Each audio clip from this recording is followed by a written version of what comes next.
శుక్లాంబరధరం విష్ణుం శశివర్ణం చతుర్భుజం ప్రసన్నవదనం ధ్యాయేత్ సర్వవిఘ్నోపశాంతయే. శ్రీ త్రిపురా రహస్య జ్ఞానఖండ సారం. భూమిక. పూర్వం సరస్వతీ నదీ తీరంలో సుమంతుడు అనే బ్రాహ్మణుడు భార్యా సమేతుడై నివసిస్తున్నాడు.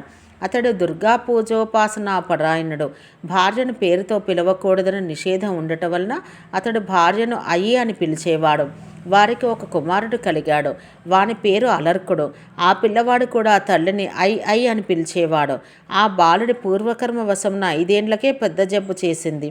ఆ వ్యాధి చేత ఆ బాలుడు బాధపడుతూ తల్లిని ఐ అని నిరంతరం స్మరిస్తూ మరణించాడు.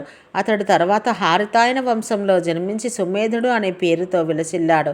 అతడు భగవంతుడైన పరశురాముని చేరి సేవిస్తూ ఒకనాడు ఇలా అడిగాడు: భగవానుడా, సంసార తాపం చేత తప్తలై దీనులై ఉన్న మానవులు మొదలుకుని జీవులకు పరమశ్రేయస్సును కలిగించుటకు శ్రేష్టమైన సాధనం ఏమిటి?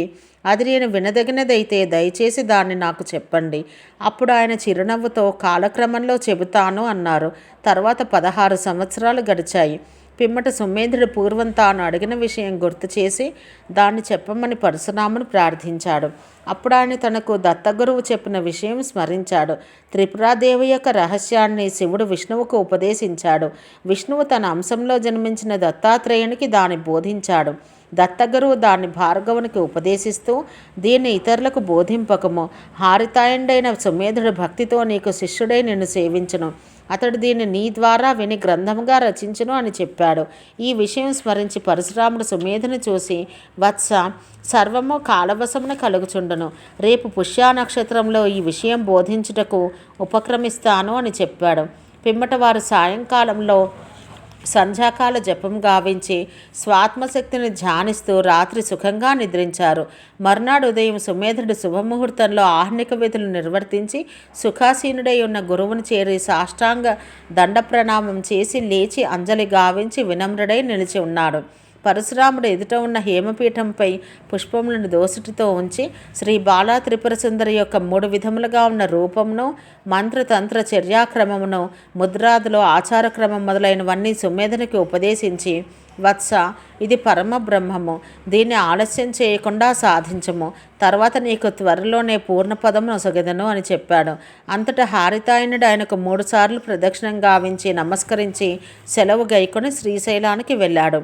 శ్రీశైలంలో సుమేధుడు భ్రమరాంబాదేవి యొక్క సన్నిధిలో చక్కని కుటీరాన్ని నిర్మించుకొని ఫలములే ఆహారంగా స్వీకరిస్తూ ఇంద్రియాలను, మనస్సును నియమించి మొదటి 9 నెలలు, తర్వాత 5 నెలలు, ఆ తర్వాత 3 నెలలు భక్తి శ్రద్ధలతో గురువు చెప్పినట్టుగా శ్రీ బాలాంబికను ధ్యానిస్తున్నాడు. తర్వాత ఒకనాడు రాత్రి స్వప్నంలో అక్షమాలా పుస్తక అభయవరద పాణి అయి 4 భుజాలతో, 3 నేత్రాలతో, చంద్రకళా విలసితమైన ముకుటంతో, 10 సంవత్సరాల వయసు గల కుమారీ రూపంలో మహాసౌందర్యంతో శ్రీ బాలాంబిక సాక్షాత్కరించింది. స్వప్నంలోని హరితాయుడు ఆమెకు సాష్టాంగ దండ ప్రణామం గావించి లేచి అంజలి ఘటించాడు. తర్వాత విచిత్రార్థ పద మనోహరమై ఛందోబద్ధమైన స్తోత్రంతో ఆమెను స్తుతించాడు.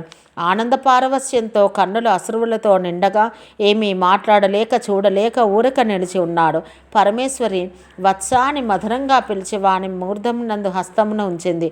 ఆ కరస్పర్శ చేత అతడు బ్రహ్మానందమయుడయ్యాడు. అప్పుడు ఆ మహాదేవి, వత్స, నీవు కోరిన సిద్ధి లభించింది. ఇక గురువు వద్దకు వెళ్ళము, ఆలస్యం చేయకము అని పలికి అంతర్ధానమైంది. సుమేధుడు వెంటనే మేలుకొని ఇది ఏమిటి అని స్వప్నం గురించి మాటిమాటికే ఆలోచిస్తూ పరమసుందరమైన ఆ దేవీమూర్తిని అమృతం వంటి ఆమె మాటలు స్మరిస్తూ సమయం అగుటచే స్నానం చేయుటకు నది వద్దకు వెళ్ళాడు. అక్కడ కూడా ఆ స్వప్న వృత్తాంతాన్ని తలుచుకుంటూ ఆహ్నిక క్రియలను కూడా మరచి అతడు ఇలా ఆలోచించసాగాడు. ఇది సత్యమో అసత్యమో తెలియటలేదు. గురువు వద్దకు వెళ్ళి దీని గురించి ఏమి చెబుతాను? స్వప్నం భ్రాంతి రూపం కావున దీన్ని బుద్ధిమంతులు విశ్వసించరు. కానీ జగదీశ్వరియే సాక్షాత్కరించి చెప్పిన మాటల యందు శ్రద్ధ వహించక ఖలుడినై గురువు వద్దకు ఎలా వెళ్లకుండా ఉంటాను? అహో, కాలగతి ఎంత విషమంగా ఉంది. ఎలా అయినా ఆమె స్వప్నంలో గాక జాగృత అవస్థలోనే ప్రత్యక్షమగు వరకు ఇక్కడే తపస్సు చేస్తూ ఉంటాను. ఈ విషయంలో ఆ దేవి నన్ను క్షమించుగాక. ఇలా అతడు నిశ్చయించుకోగానే, వత్స, ఆ వచనమందు అవిశ్వాసం విడువము, ఆ మాట అసత్యం కాదు నిజమే అని మధురంగా ఆ శరీరవాణి వినిపించింది. అతడు ఆశ్చర్యంతో అన్ని వైపులా చూశాడు. ఎవరూ అతనికి కనిపించలేదు. ఆ మాటలు ఆకాశం నుండి వినిపించాయని గ్రహించాడు. అతడు భక్తితో దేవుని ఉద్దేశించి సాష్టాంగంగా ప్రణమిల్లి లేచి ప్రసన్నచిత్తుడై గురువు వద్దకు బయలుదేరాడు. ఓం శ్రీ త్రిపురాదేవ్యై నమః. సర్వే జనా సుఖినో భవంతు.